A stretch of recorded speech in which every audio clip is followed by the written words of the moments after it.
Assalamualaikum, hai, ketemu lagi di Dian Novitasari Channel di Inspirasi Budi.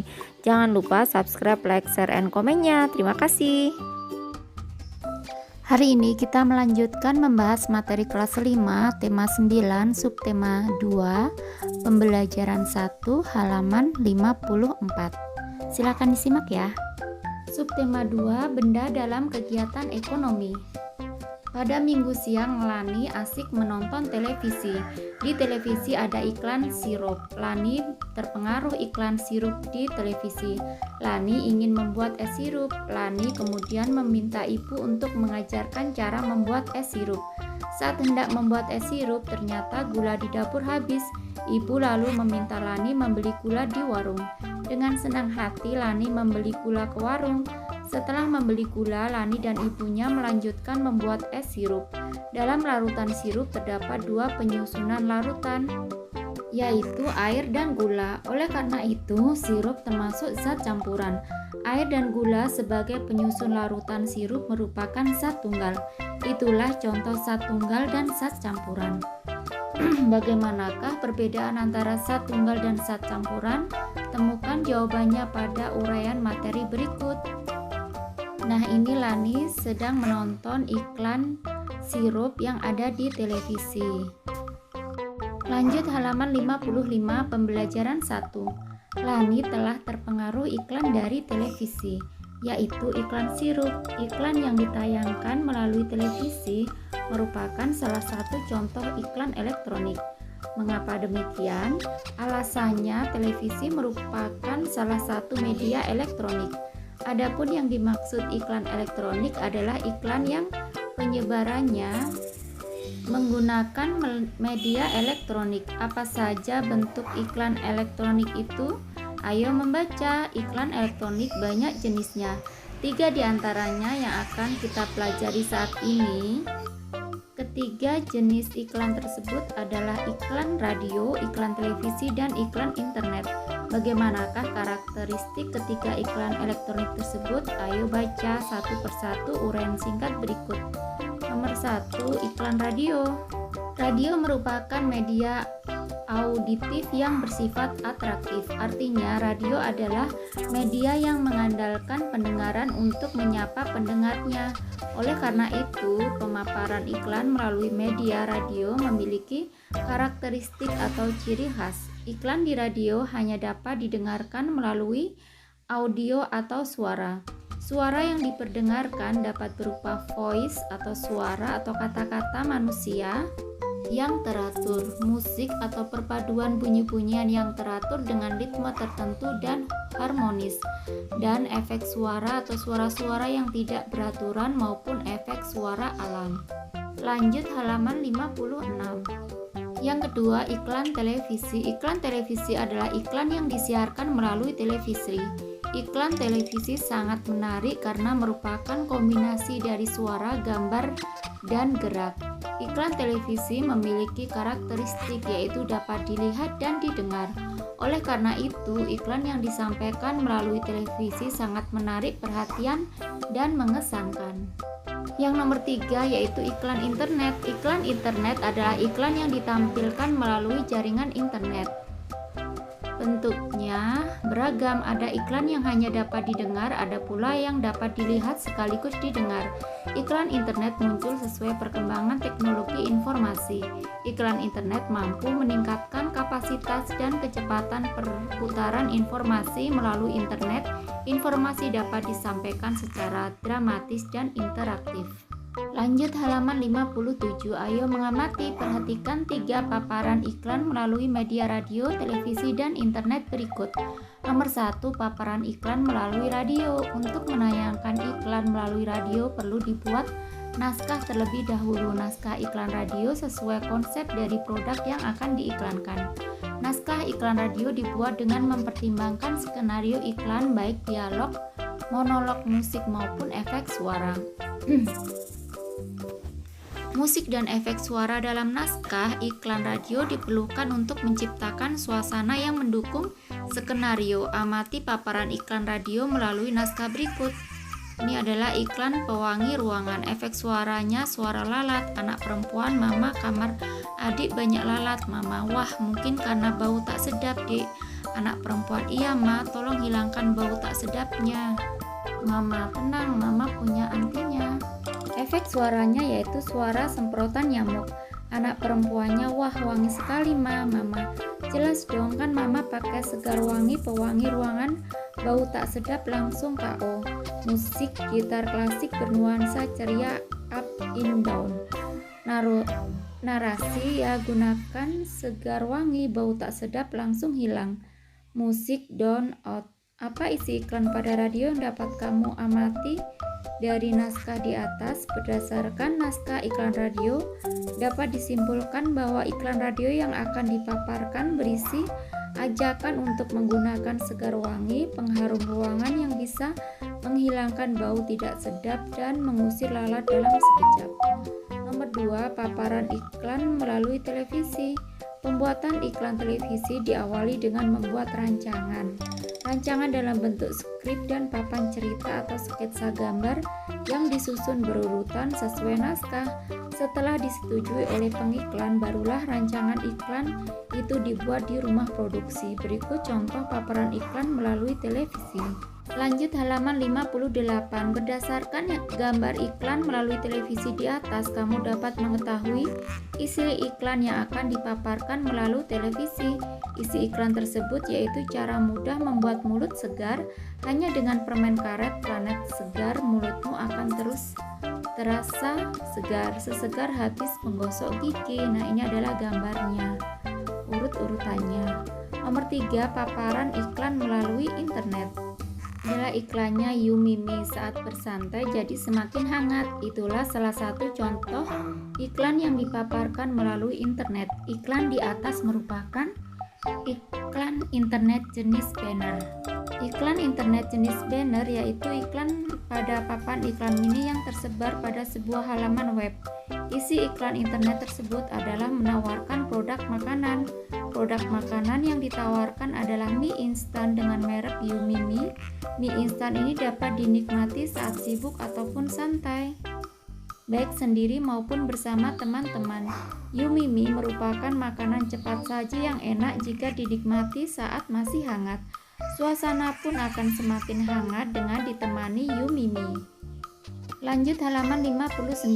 Ayo berlatih, kamu telah memahami berbagai bentuk iklan elektronik. Sekarang coba kamu pilih satu bentuk iklan elektronik yang sudah kamu pelajari sebelumnya. Buatlah contoh iklan elektronik, cantumkan naskah iklannya jika iklan yang kamu pilih iklan radio atau iklan televisi. Kemudian tuliskan skrip dan papan ceritanya. Jika kamu memilih iklan internet, tempelkan iklan pada lembaran kertas. Selanjutnya, buat kesimpulan isi dari iklan elektronik yang kamu buat. Tuliskan kesimpulan di bawah naskah iklan, skrip, dan papan cerita atau gambar iklan yang kamu buat. Presentasikan hasil berlatihmu dalam mengidentifikasi iklan elektronik di depan kelas. Kumpulkan hasilnya kepada bapak atau ibu guru yang untuk dinilai. Contoh iklan elektronik, iklan radio, iklan televisi, atau iklan internet. Mereknya misalnya apa gitu. Ini alternatif jawabannya bisa seperti ini ya.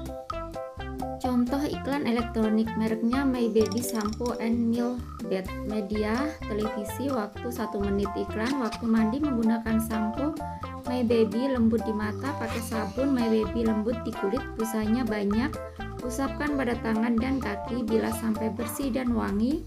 Dari kepala sampai kaki, kulit dan rambut wangi, sehat, menggemaskan sepanjang hari.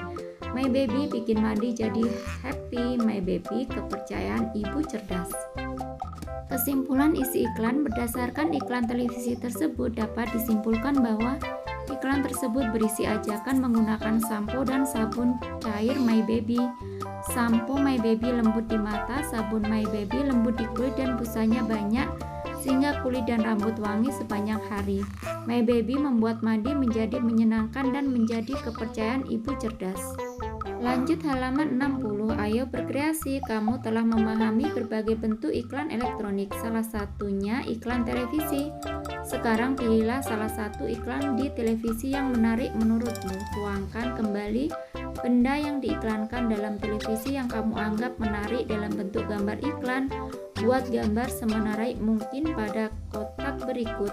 Hasil kreasiku menggambar benda yang ada dalam iklan televisi, yaitu misalnya seperti ini ya. Sabun My Baby lembut di kulit dan busanya banyak. My Baby mandi menyenangkan, kepercayaan ibu cerdas. Bawahnya, Udin dan teman-temannya selesai menggambar benda menarik yang diiklankan melalui televisi. Secara kebetulan, Udin, Siti, dan Edo sama-sama menggambar minuman. Udin menggambar air putih yang dikemas dalam botol, Siti menggambar minuman ringan manis, Edo menggambar secangkir kopi. Gambar mereka cukup bagus. Lanjut halaman 61. Ayo amatilah gambar hasil karya Udin, Siti, dan Edo berikut ini. Nomor 1, air mineral dalam kemasan botol yang digambar Udin. Air mineral merupakan materi berbentuk cairan. Air mineral termasuk zat tunggal yang berupa senyawa. Air mineral tidak memiliki rasa dan bau. Air sangat penting bagi kehidupan manusia. Manusia membutuhkan 8 liter air mineral dalam satu hari, satu malam.